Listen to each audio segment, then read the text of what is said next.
Salut les amis, j'espère que vous allez bien. Donc ici nous sommes à Cap Coral, à peu près à 2 heures de Miami en Floride, où on passe quelques jours avant de partir vers Orlando. Donc voilà, une petite maison qu'on a louée ici, enfin une maison qu'on a louée ici. Et voilà la petite voiture que j'ai pris juste pour se balader. Une petite Ford Mustang Spider. Voilà, je voulais quand même essayer une fois dans ma vie une Ford Mustang que j'avais jamais essayé. Donc j'ai pris la basique, hein, comme vous pouvez le voir. Enfin, je sais pas si on peut le voir, je pense pas qu'on peut le voir, mais c'est le modèle 2019. Un 3 litres 4 cylindres EcoBoost de 300, je crois que c'est 330 chevaux. Qui est assez surprenante parce qu'il y a une boîte manuelle, c'est une traction, hein, c'est une boîte manuelle 6 rapports. Mais là, c'est une boîte automatique 10 rapports. Donc, eh ben, je me suis vraiment interrogé sur l'intérêt des 3 derniers rapports parce que voilà quoi, quand on est limité sur une autoroute américaine, une highway américaine à 5-6 voies là, à 5 km/h, voilà, je vois pas trop à quoi ça sert. Sûrement pour des questions de, comme on m'a dit dans les commentaires, pour des questions d'économie d'essence. Mais bon, voilà quoi, un septième ça suffit largement, pas besoin d'en avoir 10. Donc c'est la dernière version, c'est très joli, hein. On peut voir qu'il y a du travail qui a été fait. Donc bien sûr le symbole Mustang qui est là, voilà, une belle gueule, hein. J'adore la gueule. On peut voir le travail d'aéro qui a été fait à ce niveau-là, hein. Voir que ça rentre de partout. C'est vraiment joli. Bouclier avant qui est bien prononcé vers l'avant. Voilà. On sent bien l'air qui s'engouffre là-dedans. Également ici, on peut voir des échappes qui vont refroidir le moteur. Une belle gueule, vraiment. Moi j'adore bien, j'adore vraiment. C'est petit, c'est compact. On est deux, hein, donc il y a des bagages, c'est un Spider, donc il n'y a pas beaucoup de place derrière, mais il y a, enfin pour les bagages, mais on s'en fout parce qu'il y a quand même 2 places derrière qui sont un peu comme sur les Porsche, hein, qui sont symboliques, mais on peut mettre des bagages, donc c'est très bien. Voilà, voilà. Donc on peut voir qu'il y a du travail qui a été fait là aussi, c'est amusant, une petite ligne comme ça qui est très jolie. Voilà. Et qui ressort là-bas aussi. On peut voir le travail des héros qui est quand même très sympa ici, hein, on peut voir là et là. Les jantes bâtons en inox qui sont très jolis, des Pirelli montés P0. Voilà, je sais pas si vous voyez bien, je pense qu'on voit bien avec le symbole ici de la Mustang.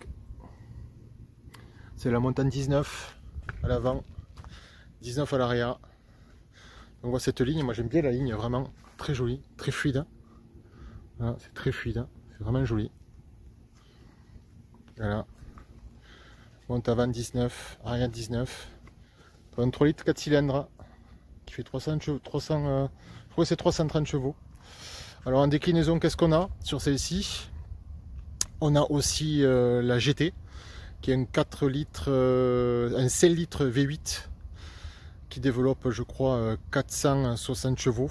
Et après, on a une version extrême qui est la Bullitt, qui est aussi un 7 litres V8 qu'ils ont monté à 480 chevaux. Donc ça doit un peu plus arracher.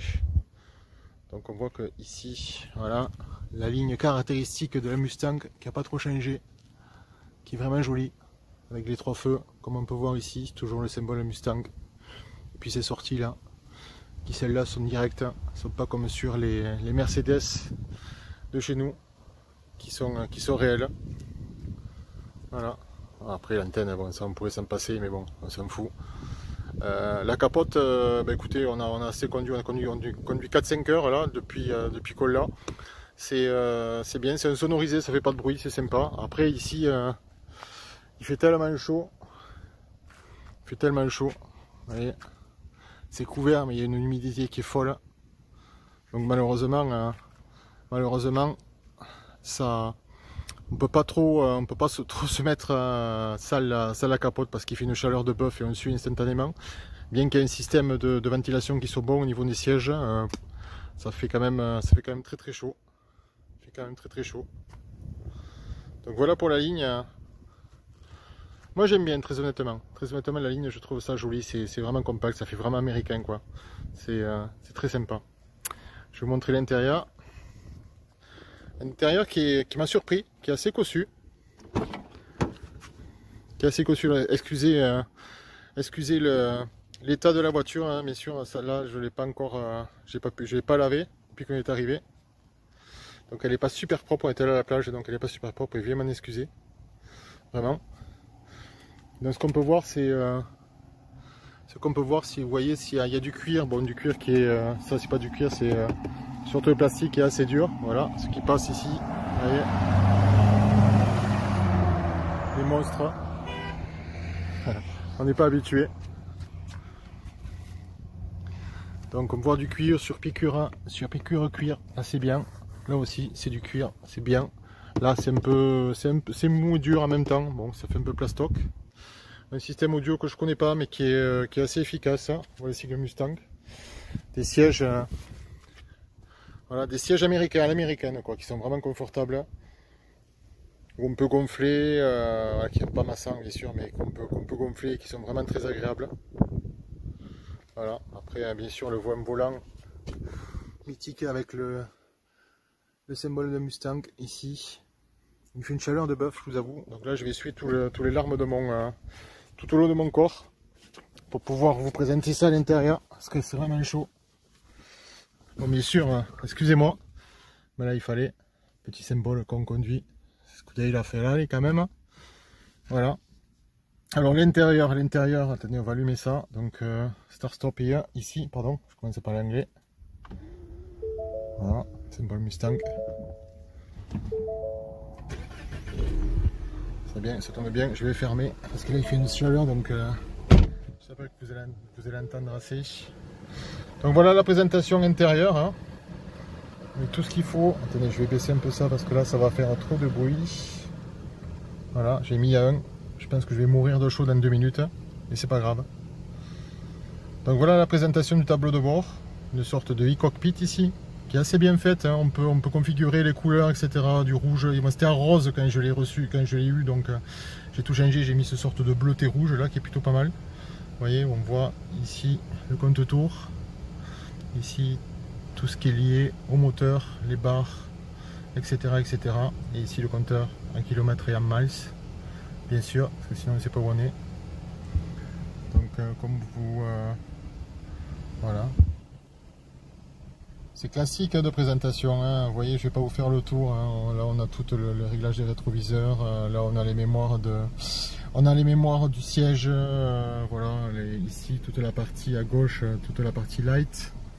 Ici les différents contrôles où on prend... là on peut faire les contrôles, on peut aller voir mes modes. Vous voyez, il y a des applications. Il y a des applications pour voir les accélérations, les performances de break. Il y a différents modes, c'est assez amusant parce que ça n'existe pas en France. Je vais vous montrer, il y a des modes de conduite qui sont complètement différents. Ça c'est vraiment amusant. Voilà, on revient là. Donc voilà la radio, etc. etc. Je vous fais ça, c'est le...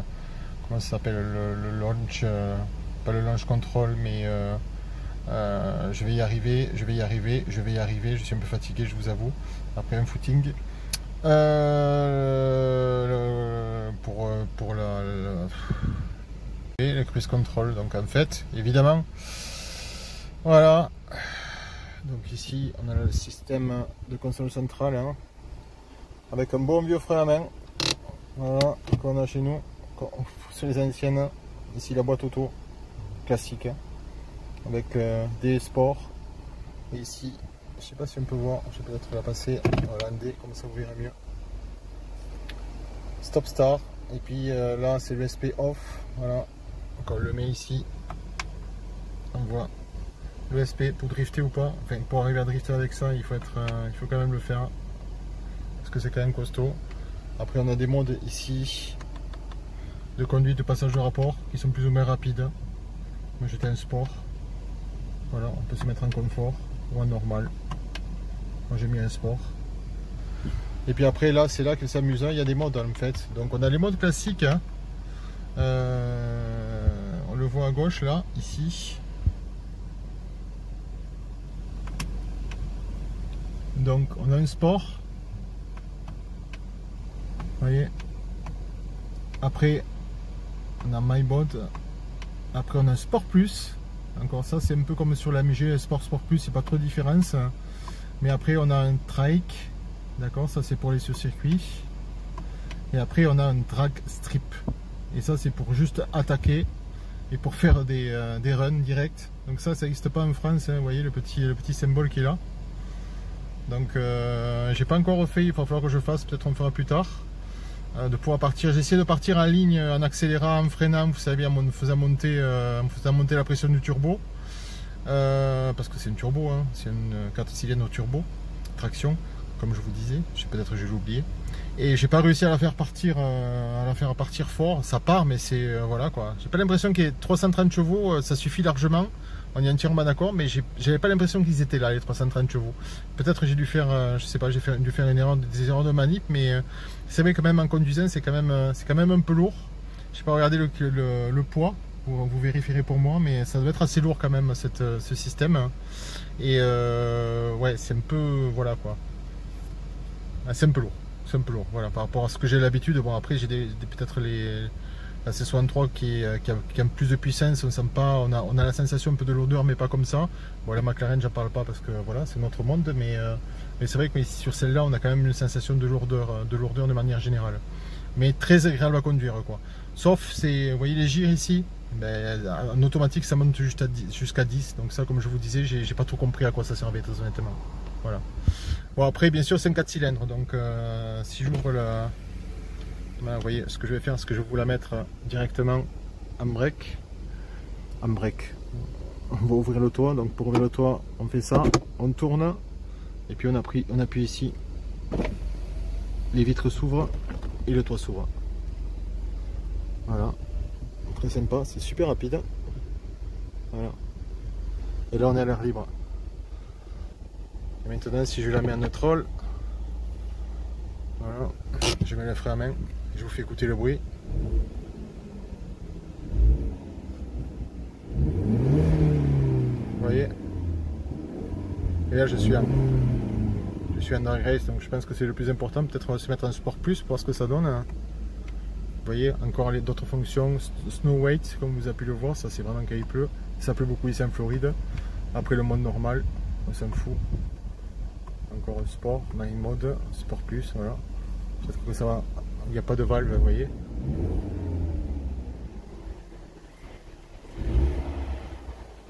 Ouais.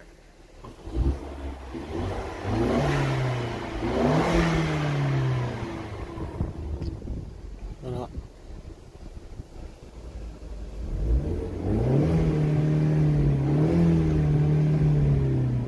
C'est vraiment c'est poussif quoi, ça me semble poussif, excusez-moi si ne l'interprétez pas mal, ce n'est pas poussif, mais voilà, ça me semble un peu, ça, bon, après c'est un 4 cylindres, c'est normal, hein, 330 chevaux, c'est déjà pas mal, mais le bruit est pas extraordinaire, mais ça c'est ce qu'on s'y attendait, c'est normal.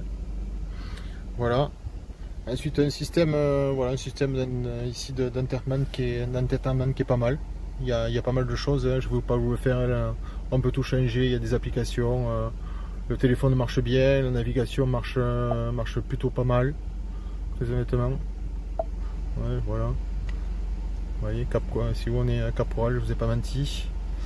Voilà, après vous voyez une présentation, un Mustang ici. Pareil ici de ce côté, hein, c'est quand même c'est cossu, on est bien, c'est des sièges qui sont très agréables, qui sont bien. Voilà.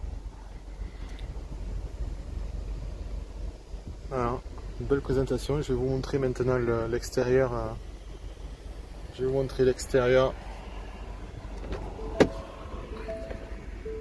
Voilà.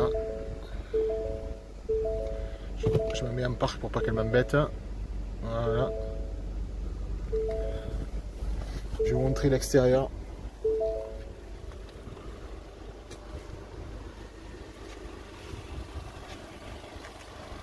Fermez ça.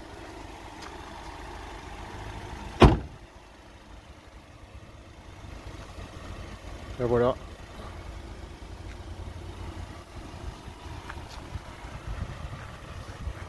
Voilà, c'est une belle ligne. Hein.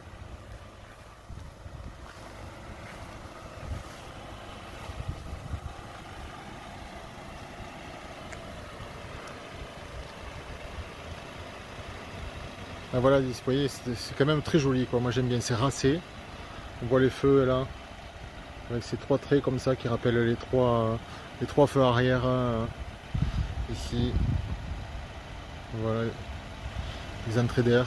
ici également au niveau du radiateur, entrée d'air ici, le bouclier qui est vraiment proéminent, voilà, carré, super beau. Elle a vraiment une belle gueule, je la préfère je crois en break comme ça, quand il n'y a pas la capote en cabriolet, pardon, excusez-moi, c'est vraiment joli. Voilà, donc là on peut entendre le bruit du moteur, bon c'est pas très, vous voyez, ça ronronne tranquillement, hein. Voilà.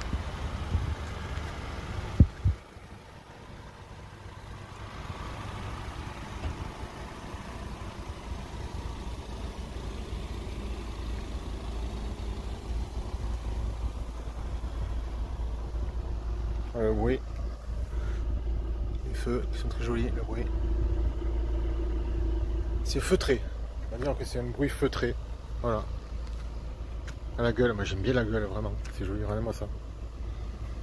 Voilà, très très joli. C'est très sympa, pour se balader c'est vraiment très sympa, quoi. Y a rien à dire. C'est très agréable, c'est confortable. Quand on appuie, ça répond, voilà. Ça répond, il y en a largement suffisant pour les routes américaines et même pour les routes françaises, bien évidemment. Comme rester dans les limites légales à 130, ça suffit bien largement. Et ça a vraiment de la gueule. Voilà. C'est ce qui ressort. Une voiture bien racée.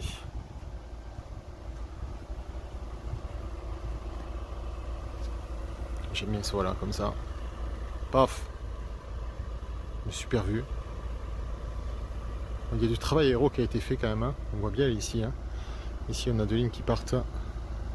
Ici aussi ça part. Ici on a un petit aileron, tout petit, qui appuie un petit peu. Voilà, qui est très léger, qui est intégré, hein, ici. Voilà, qui appuie un petit peu quand on accélère. Ça j'aime bien cette gueule comme ça, qui n'est pas à droite du tout. Voilà, c'est vraiment très joli. Les jeunes bâtonnets aussi sont belles. C'est une belle voiture. Voilà. C'est la conclusion de cette présentation. Moi je trouve que c'est vraiment une belle voiture, très agréable. Après, bon voilà, moi je suis habitué à des voitures qui poussent un peu plus, donc je reste un peu sur ma faim.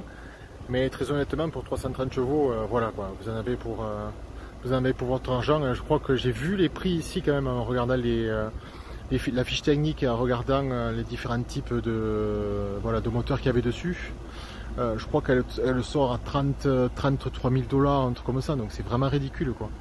Mais enfin, vraiment ridicule, 33 000 $, on va dire, allez, 35 ou 40 000 $ pour une voiture de 330 chevaux, voilà, avec ces niveaux d'intérieur, vous voyez, quand même avec du cuir, avec des surpiqûres bleues, comme la couleur de la carrosserie. Vous voyez les places arrière, moi je vous montre quand même les places arrière, ça vaut quand même le coup quoi. Vous voyez, il y a de la place là. Belle gueule de l'arrière, regardez. Voilà, on met ici la capote bien sûr. Belle gueule comme ça.